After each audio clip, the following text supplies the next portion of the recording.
Daha rahat sunmak için İngilizce sunacağım. The brief outline. Abdurrahman, Türkçe yok mu? Yok hocam. Ya ama herkes İngilizce biliyor ama ben bilmiyorum, ne olacak?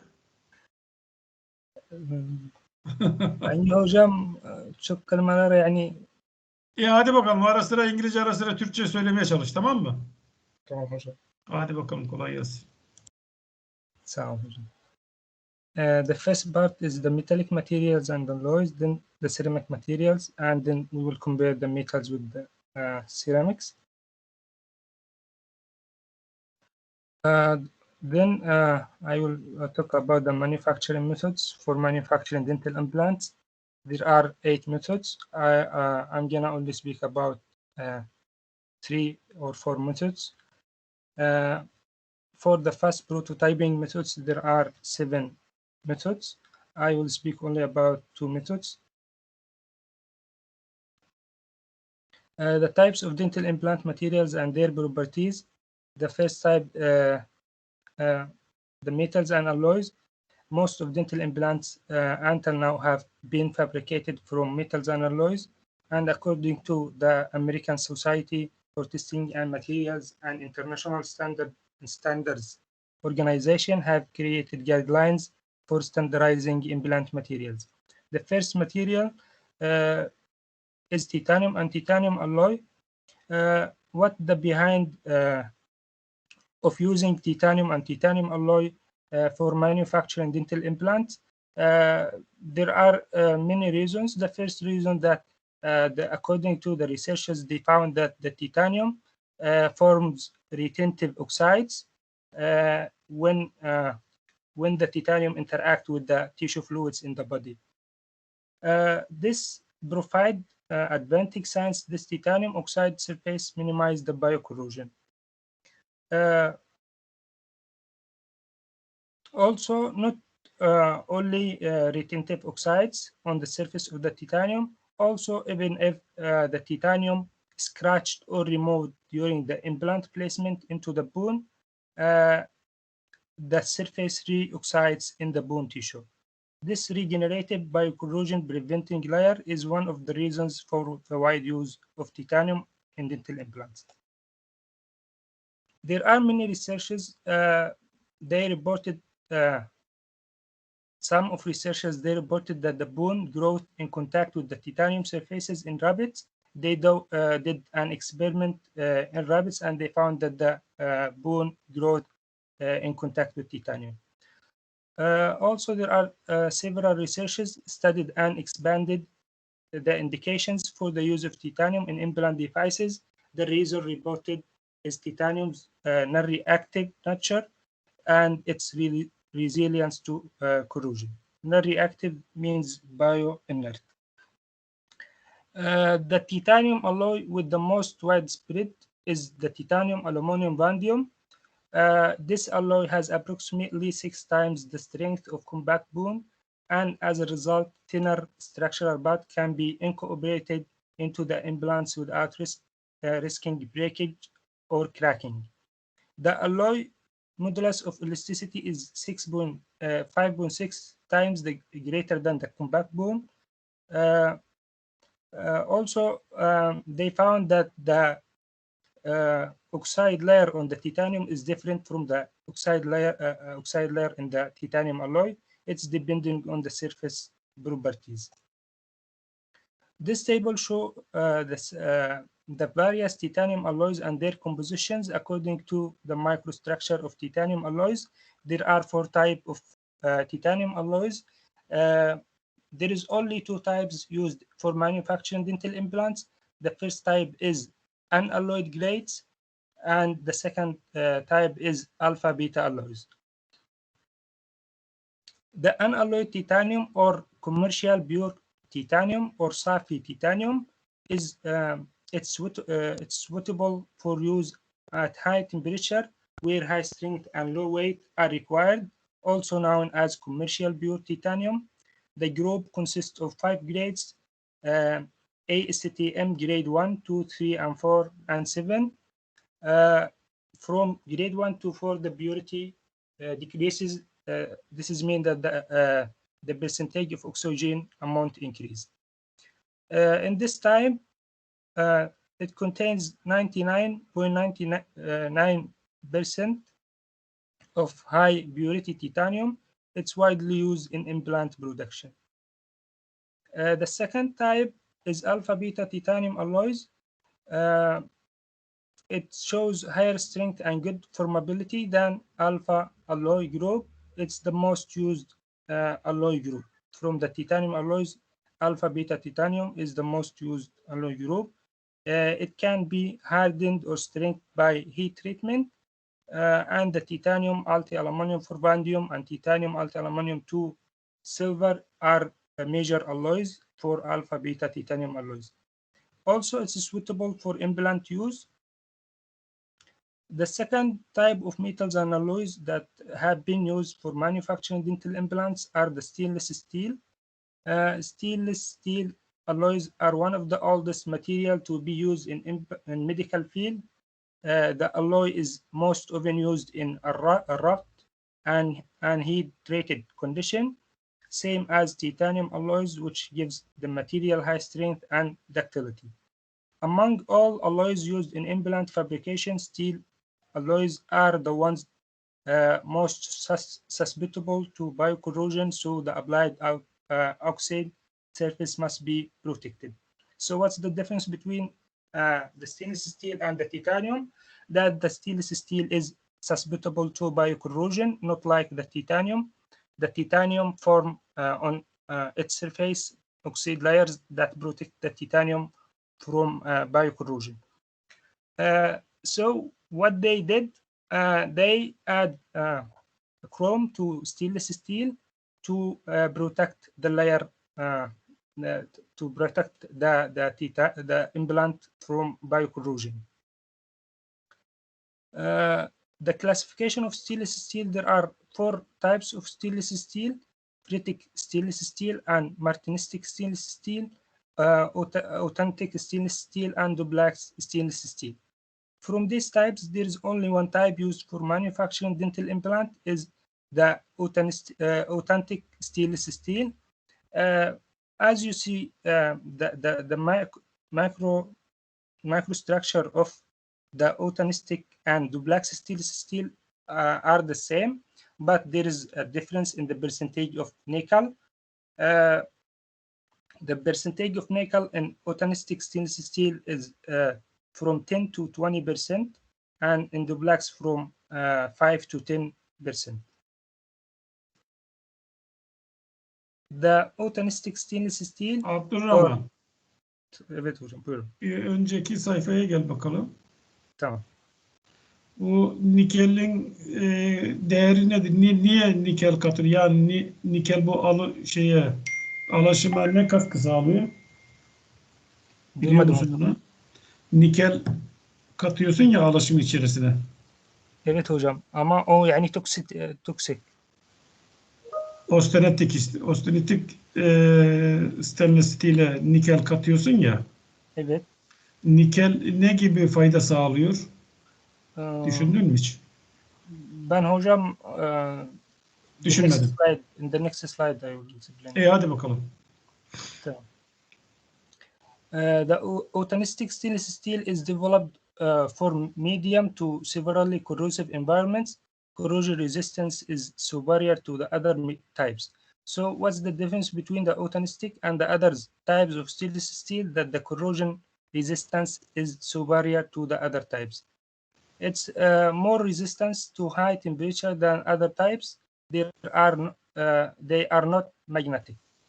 The 300 series contains 8 to 20% of nickel and 16 to 25% of chrome. These are the most types of authentic stainless steel that used for manufacturing in dental implants. 316L means low carbon, and 304 are the most of authentic stainless steel. Authentic stainless steel contains high amount of nickel. Nickel causes allergic problems, and according to the researchers, they found that or recognized that the nickel exposed the nickel compounds can have adverse negative effects on human health. Yeah, for this reason, teacher, have negative effects on the human health.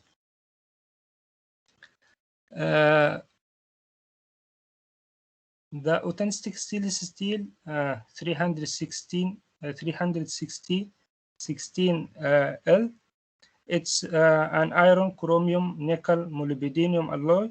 It's widely used in biomedical applications. Corrosion resistance is high. It's not magnetic. The use life is from 10 to 15 years.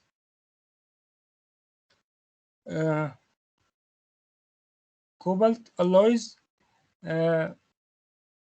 they are the same as titanium and stainless steel. They forms oxide layers on their surface that protect them from biocorrosion, and also they have higher abrasion resistance compared to titanium and stainless steel. The abrasion resistance is very important in implants because when the implant be in contact with the bone, there is a friction happen, and the cobalt alloys have a higher abrasion resistance. The forged cobalt chromium alloys contains less chrome than casting alloys, so they add sometimes molybdenum or tungsten instead of chrome. Why? Because the cobalt chrome alloys show low thermal conductivity and high deformation hardness. Their machinability is difficult because they contain hard compounds. Because the elastic modulus for the chrome for the cobalt is higher than the elastic modulus for the titanium and stainless steel, and the cobalt chrome alloys are divided into two types. The first type is nickel containing, and the second type is non-nickel containing. In nickel, they used the nickel containing for dental implants because, as we said before, that the nickel is has negative effects on the human body, and the allergy is one of the effects. The chrome nickel the cobalt nickel chrome molybdenum is one of the most common of nickel containing and contains 25% of nickel. It's not prepared in biomedical application because the nickel. The most common for the non-nickel containing is cobalt chrome molybdenum, and the castable cobalt chrome molybdenum is used in industry.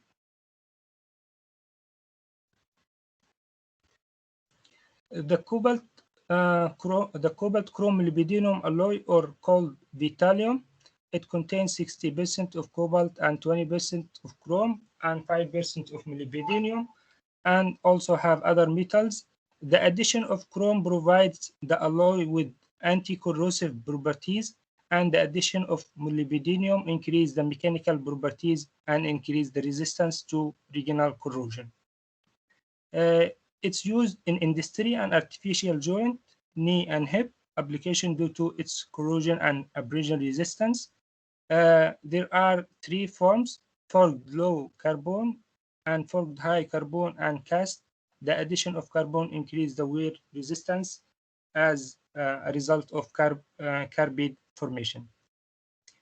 The cobalt-based alloys are the least ductile of the ones used in dental implants. So if you want to compare between the cobalt and stainless steel and the titanium, the titanium, as we said, form oxide layers, and the stainless steel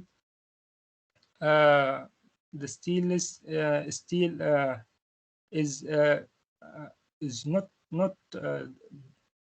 it doesn't have a high corrosion resistance, so they add the cobalt to the stainless steel to protect the layer of the implant that made from stainless steel. And the cobalt alloys, they are least ductile from titanium and stainless steel. Excellent biocompatibility has been observed with implants from cobalt-based alloys when they are manufactured properly. Uh, for other metals and alloys used for manufacturing dental implants are the gold and platinum. They have been evaluated, but the low strength of these materials limit implant design. The platinum has high corrosion resistance but poor mechanical properties, so they add from 10 to 30% iridium to the platinum to increase the mechanical properties. They are used in dental and spinal implants. The niobium, it provides excellent protection against oxide corrosion formed on its surface.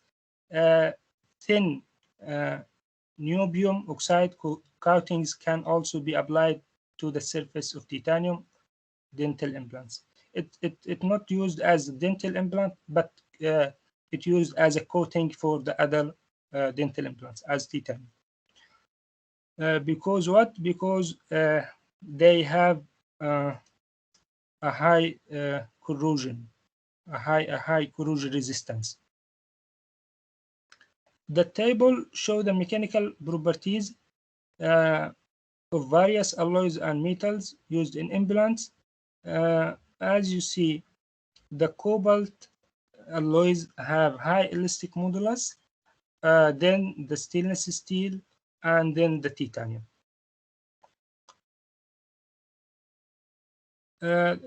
If we want to compare between the metals alloy,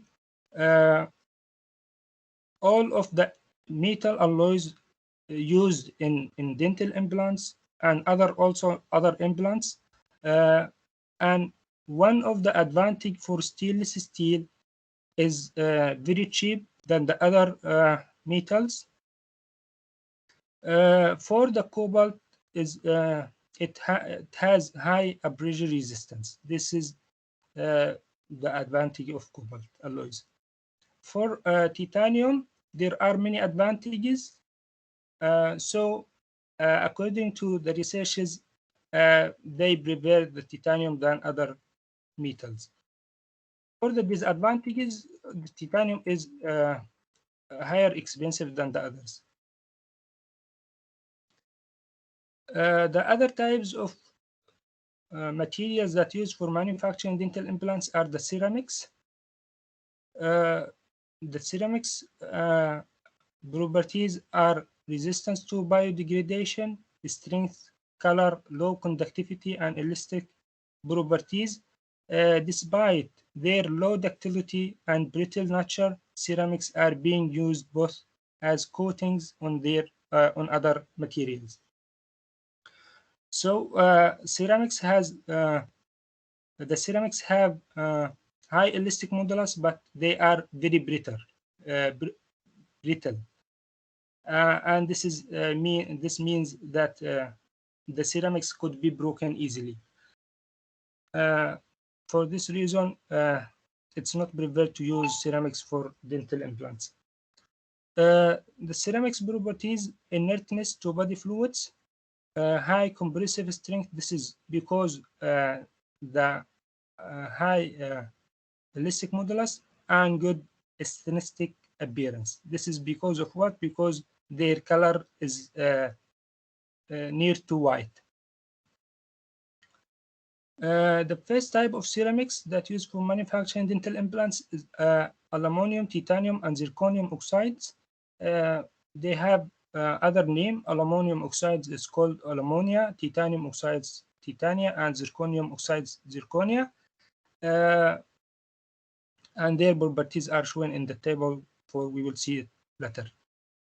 The high-strength oxide ceramics have been used as several implants forms, including root form implants, and the ceramics have approximately 3 to 5 times the strength of compact bone, creating different implant design for this material is necessary because of their high strength and high modulus of elasticity. But as we said, they have one disadvantage that the ceramics are very brittle. The metallic oxide ceramics generally have a white hue of color, which makes them available option for implants in the aesthetic area in cases where gingival recession leaves implant visible. As you see here in the pictures, the zirconia has started to be used in 2005 and the titanium in 1980, and they used the zirconia and titanium in 2000. Why they used the zirconia? Because sometimes the gingival recession leaves the implant visible. As you see here, the implant is visible, and it's not good. So they used the zirconia because of it, their color. The table shows the mechanical properties for various inert ceramics. As you see, the elastic modulus for the ceramics, all of the ceramics are higher than the elastic modulus for the metals, but in the same time, they are very brittle. The second type of ceramics that have been used for manufacturing dental implants are the calcium phosphate ceramics. Why they used calcium phosphate ceramics? To reduce bone resorption after tooth extractions by filling the bone socket with cone-shaped implants. Because the calcium phosphate ceramics are, the calcium is one of the element of the bone. The material's limited strength led researchers to either reinforcing the material internally with metal parts or to coat other materials with calcium phosphate ceramics. Out of these techniques, coating metal implants via flame or plasma spraying was more widely used with the intent of making metal implants more biocompatible. So, if we want to compare between the first type of ceramics and the second type of ceramics, the second type of ceramics, calcium phosphate ceramics, have low strength and elastic modulus. So they use the calcium phosphate ceramics as a coating for the other materials, for the other implants. These are the advantages of calcium phosphate ceramics. Chemically similarity to living tissues because they contain calcium, and calcium is one of the part of the bone, and biocompatibility and low conductivity, which means it can act as a barrier to metallic ion transport between bone and metal implants.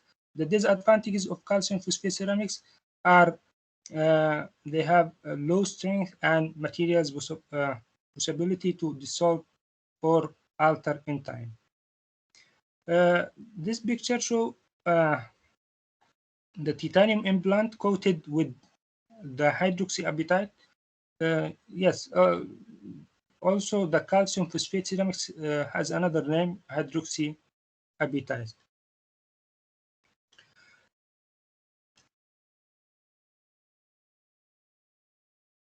The mechanical properties of various bioactive ceramics. These are the properties. As you see, if you want to compare the mechanical properties for the second type of ceramics, the bioactive ceramics, with the first type, calcium, aluminum, and titanium oxides, the elastic modulus is very low. But it could be used as a coating for the other implants. The third type of ceramics, carbon and carbon silicon compounds. Carbon and carbon silicon materials are regarded as ceramics for their non-reactive nature, but they conduct electricity and heat. Its elasticity is close to bone and it's biocompatible material.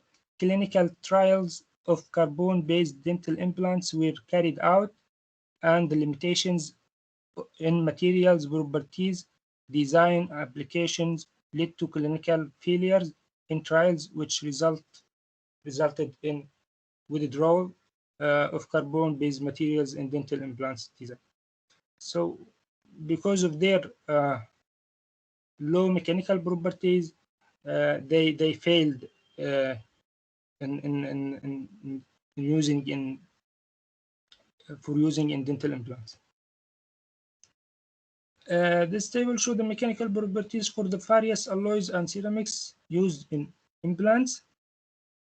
As you see, if we want to compare between the ceramics and the metals, the ceramics, the elastic modulus for the ceramics is higher than the elastic modulus for the metals, but in the same time, they are very brittle and it could be broken easily. They used it only as aesthetic appearance, as a cosmetic appearance. The comparison of various metals and ceramics used in implants. The advantage of metals are ductile and formable, and disadvantage of ceramics brittle, difficult to process and manufacture because their highest elastic modulus. For the manufacturing methods of dental implants, the first method is powder metallurgy or tools metallurgy. Powder metallurgy, shaping metals powder and increasing their strength by heat treatment in a process called sintering. The powder metallurgy contains three processes. The first process is mixing. In the mixing, they mix the metals, powder, binders, lubricant, and alloying elements are mixed. Then the pressing, the powders are pressed into desired base shape. This desired base shape could be dental implant or other implants.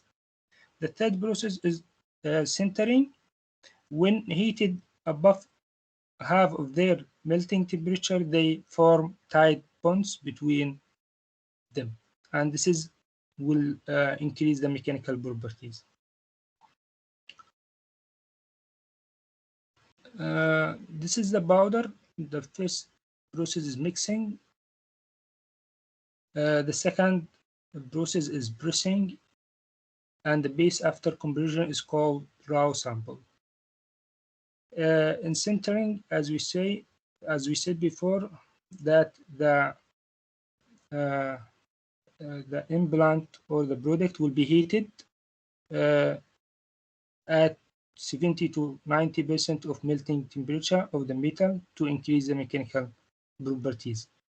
This is the color or the shape of the product, and it could be implant, dental implant, or other implant. The advantage of the powder metallurgy: the low waste, less machining, and the product close to final shape, suitable for mass production, and some alloys cannot be produced by other methods. Chemical composition control, porous and complex part production.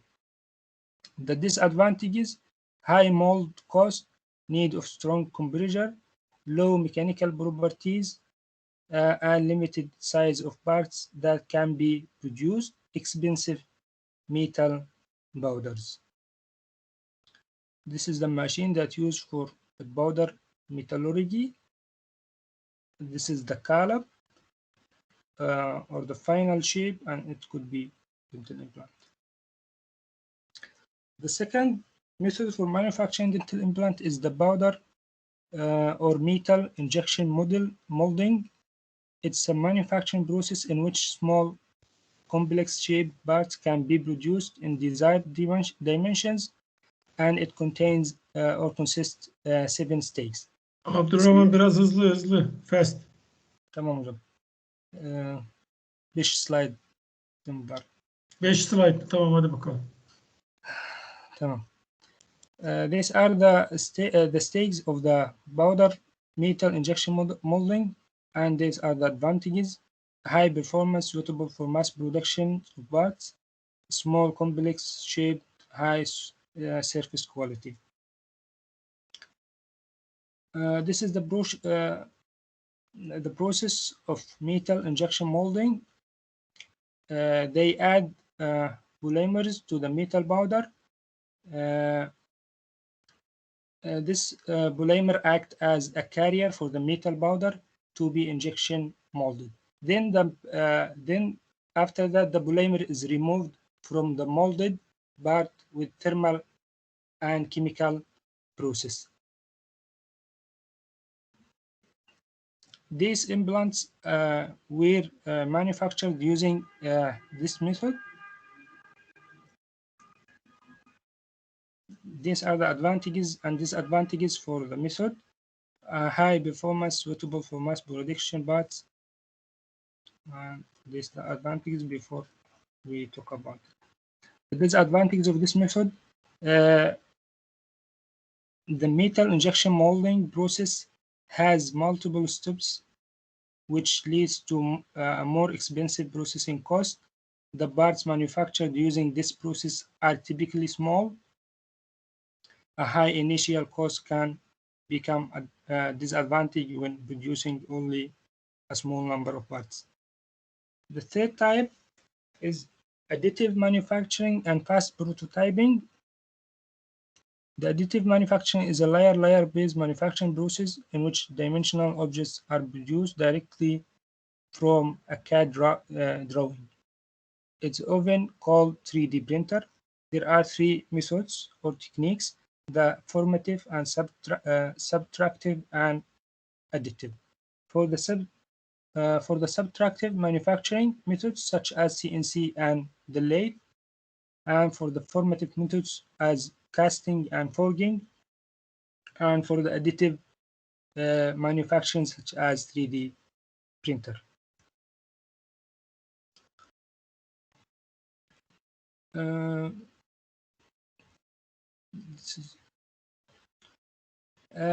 They use the fast prototyping or the 3D printer not for manufacturing, for prototyping. For prototyping, this means before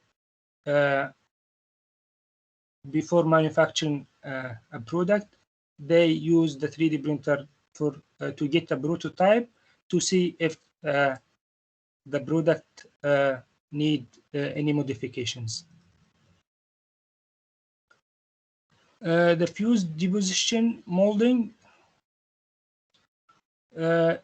they are type of 3D printer. In this method, they use 2 materials: the molding material and the support material. Sometimes the product need to support material to get the final product. When metallic materials is used, it's necessary to apply laser to melt the wire. And the disadvantage, as you see, it's very slowly processed. These are the references, and thank you for your attention. And if you have any question, I'll make it.